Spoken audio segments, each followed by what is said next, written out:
Allah menjelaskan dalam Al-Quran, A'udzubillahi minasyaitonirrajim, wallahu akhrajakum min butuni ummahatikum la ta'lamuna syai'a. Allah mengeluarkan kalian, melahirkan kalian dari rahim ibu kalian, la ta'lamuna syai'an, tidak tahu apapun.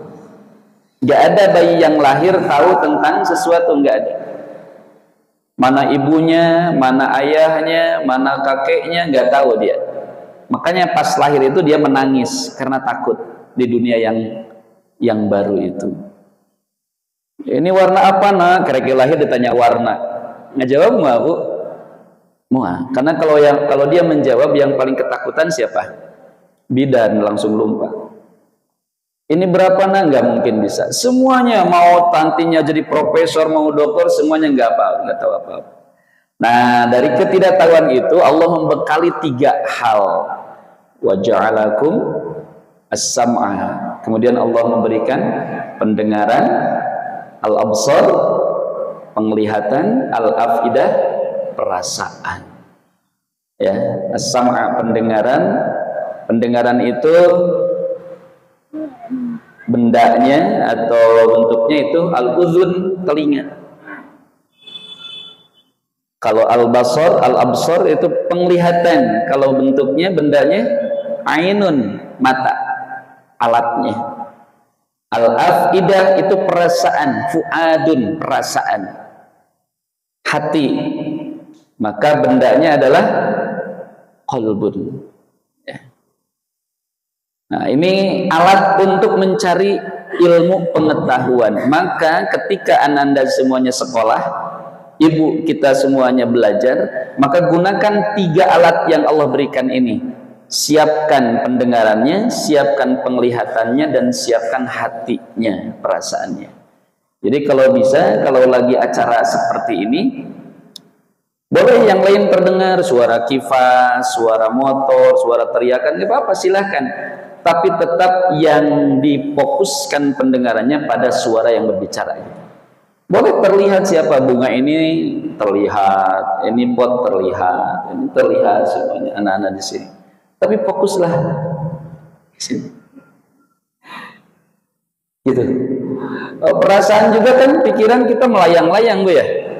Aya nu emot, itu tadi poho kompor candi pareuma gitu. Aduh, hilap deui kamari teh naon terus. Enggak apa-apa, silakan.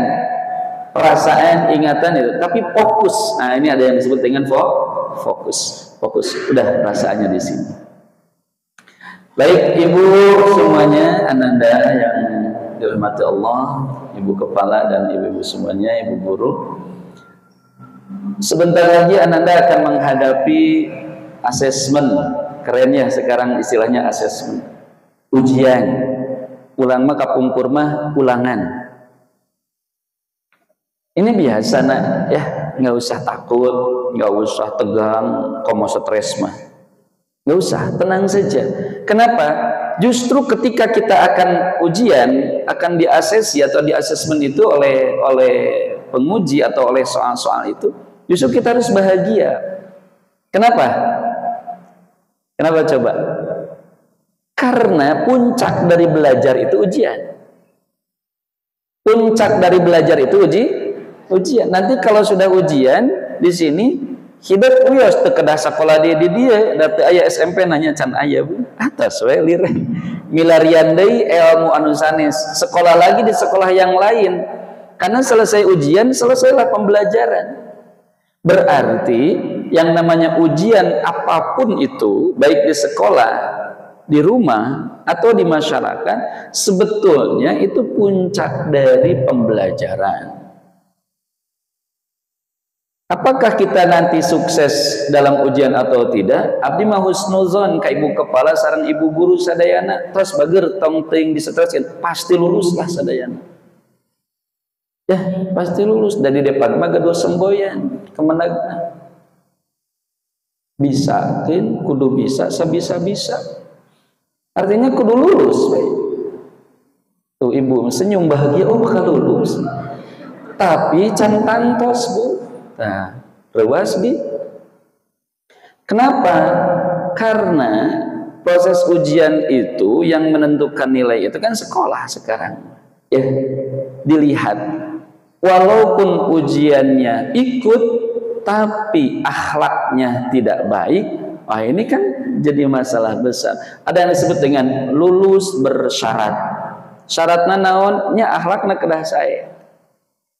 Namun insya Allah la yukallifullahu nafsan illa usaha.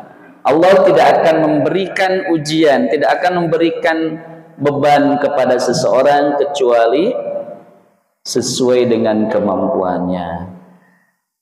Nah, Bapak mau nanya ya, Ibu bias ngadegnya meh teu cangkeu. Mungkin nggak yang diberikan kepada kalian soal-soal itu soal SMP? Enggak ya? Atau mau soal SMP? Belum ya, belum mau. Ibu ridho tuh barangkali ayeuna kelas genep pek dipasihan soal SMP SMA. Ridho teh Bu? Henteu nya. Sareng da moal mungkin dipasihan soal yang lebih dari kapasitas. Pasti soalnya itu akan diambil dari materi yang sudah dipelajari. Kenapa? Karena fitrah manusia begitu. Begitu juga dengan ujian yang ada di luar sekolah, sama moal mungkin Allah masihan ujian ka urang yang di luar kemampuan. Ya Allah, nah anak abdi teh kieu ieu teh. Pasti ibu pernah belajar menjadi anak seperti itu dulu gitu ya.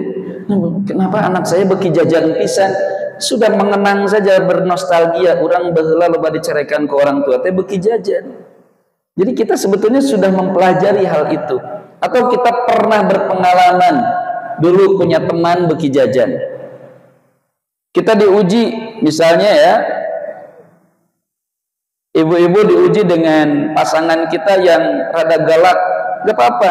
Mungkin kita pernah belajar dulu dengan orang tua yang rada galak, pernah belajar dengan teman-teman yang galak gitu. Pasti pernah kita pelajari, karena gak mungkin kita dibebani sesuatu yang belum pernah kita pelajari. Dan itu fitrah. Begitu juga dengan kalian. Nah ya, terus bagaimana persiapan kita untuk menuju ujian itu? Ada persiapan-persiapan yang harus kalian perhatikan. Yang pertama, persiapan lahir, ya, fisik. Yang kedua, persiapan batin, yang disebut dengan lahir batin. Oleh karena itu saya mengucapkan taqabbalallahu minna wa minkum.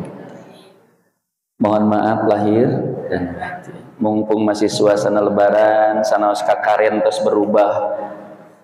Ari kalengna kaleng hongguan, ari eusina ranginang bubukna. Mohon maaf ya, terutama kepada ibu-ibu semuanya. Ba'da Idul Fitri hapunten abdi henteu nepangan. Ibu oge diantos-antos ka abdi teu aya wae di. Jadi we awe tuangan di rorongko.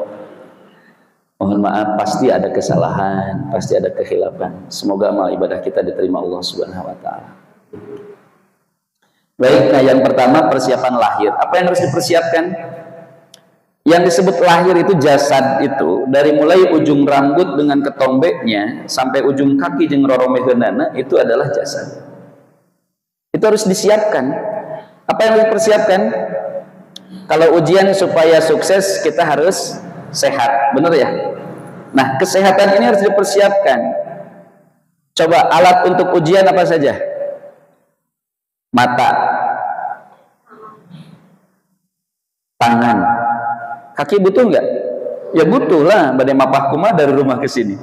Badan butuh nggak? Butuh. Perut butuh nggak? Butuh. Hidung butuh nggak? Telinga? Berarti semuanya ya butuh. Itu halis mata butuh, kira-kira dikerok. Butuh. Bisa dari rumah ke sini hujan kayak cai ka dia kan kayak talangan kayak. Butuh semuanya. Oh rambut nggak butuh mau dipotong, entong bisa pada neke di dia gitu. Butuh semuanya yang Allah siapkan ini butuh. Berarti semuanya harus dipelihara. Namun ada yang lebih dihususkan lagi dari anggota badan kita yang diperlukan adalah mata. Persiapan mata ini penting nak, ya, karena soal itu harus dibaca kan. Dari nomor 1 sampai akhir harus dibaca tuh. Oleh karena itu, supaya mata kalian sehat, persiapkan mata kita supaya sehat. Apa yang harus dilakukan? Jangan terlalu banyak main gadget HP. Abdi husnudon putra-putri ibu tos lalihai main HP. Bahkan melebihi orang tuanya. Leres tuh, Bu? Angkat tangan yang di rumahnya tidak ada HP.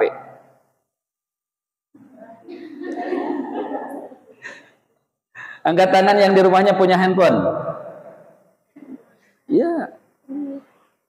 Ada yang punya, ada yang tidak punya? Punya semuanya ya.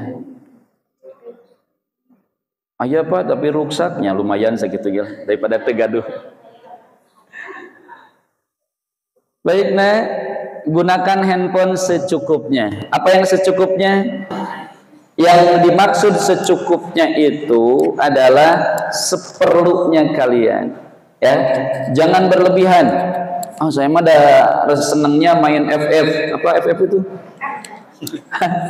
Free Fire. Oh, ya ini. Bintas.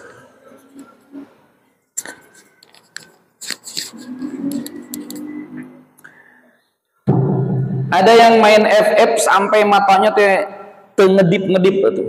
Wah, burileng gitu tah. Kenapa? Karena tidak mau dia tertembak oleh orang lain. Kok Bapak tahu? Kan pernah lihat maksudnya. Oh, matanya kan gini, beda jeung maca Quran. Kice, ciga papatong, ciga simet gering gitu. Seperapat jam maca Quran mah huruf-hurufnya mengecil. Hilanglah. Padahal Quran masih ada. Ya matanya yang menutup, tapi main FF, Masya Allah, buki gede, asal layar kaca. Karena memang menantang seperti itu, dan itu membuat energi mata kita itu terkikis, terkuras. Oh, saya emang nggak FF tapi ML, Mobile Legend. Wah, gitu. Ditembakana tenawan geringan sesatuan gitu ya. Ya, abdi mah kedah terang. Paling tidak mengenal mainan anak-anak. Tujuan kita main game itu untuk apa? Hiburan, bener. Kenapa yang hiburan jadi stres? Karena kalah. Berarti harus menang gitu. Tapi eleh wae, jadi stres. Oleh karena itu, carilah games yang menghibur, jangan membuat kita emosi. Ada nu game hiburan naon? Kalian? Ada apa yang hiburan apa? Ada enggak? Ada, tapi yang bersifat games edukatif. Gamenya pendidikan. Tapi para YouTuber itu jarang mau menyampaikan itu karena mereka butuh jam tayang yang banyak supaya ratingnya naik, supaya dapat cuan itu, dapat uang. Maka game-gamenya itu mereka jarang memperhitungkan bahaya untuk anak-anak, jarang. Maka mereka gencarkan membuat game yang membuat anak kecanduan berjam-jam. Jarang yang nonton game 1 jam atau main game 1 jam, jarang. Tapi lamun nonton ceramah kerek 2 detik pinahkeun teu enakeun karena tidak menantang itu. Termasuk ibu kalau lihat TikTok kan enggak 1-2 pasti goloso rame deui gitu deui. Enggak sajam. Enggak terasa karena mereka ada tujuannya ya dapat keuntungan dari jam tayang yang diberikan itu supaya banyak yang nonton itu.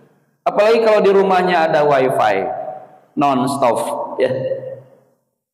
Kalau kuota ada batasnya, tapi kalau wifi yang lebih parah lagi ibu-ibu punten ya. Saya akan sampaikan. Saya banyak didatangi orang tua, kenapa anak saya jajannya enggak begitu banyak tapi minta uangnya sering sekali. Karena ikut top up. Top up apa tuh? FF. Mungkin banyak ibu guru juga yang belum paham apa itu top up FF. Itu judi online bagi anak-anak. Ada anak yang sampai sehari habis 100.000. Kan kalau lebaran itu dapat ampau banyak ya. Ada yang sampai 300.000, ada yang sampai 400, sampai 500.000. Kok 2 hari habis? Padahal jajanan banyak di rumah, makanan lebaran makan segala dijieun. Kue-kue tutung ayah di rumah. Tapi kenapa uang itu hambur? Ternyata dia main terus. Top up, ada yang 5.000, 10.000 main, kalah terus.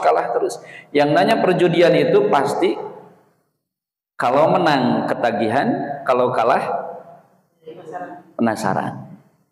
Menang ketagihan, kalah penasaran. Antara menang dan kalah itu 1:100. Itu pasti. Oleh karena itu hati-hati ketika ada anak-anak, ada teman-teman kalian yang terus minta uang, tapi jajannya biasa, itu hati-hati. Sudah bisa dipastikan itu kalau main-main terus itu judi.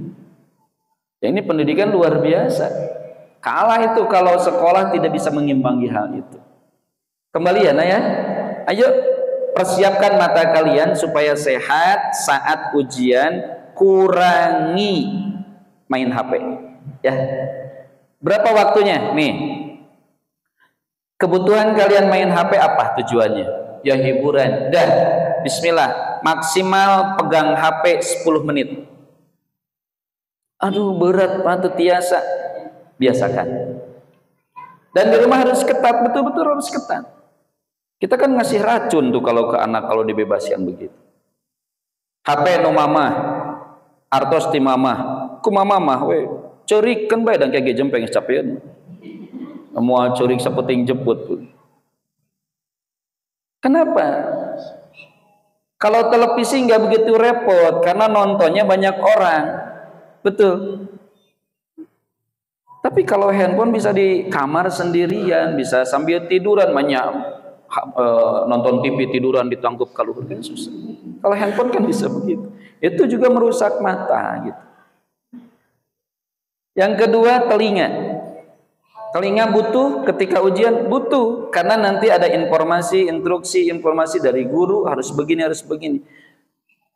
Telinga kita harus bisa konsentrasi, bukan hanya mendengar tapi mencerna, memahami apa yang disampaikan. Latihannya gimana? Gini nak, sering-seringlah kalian mendengarkan alunan ayat suci Al-Quran, ya.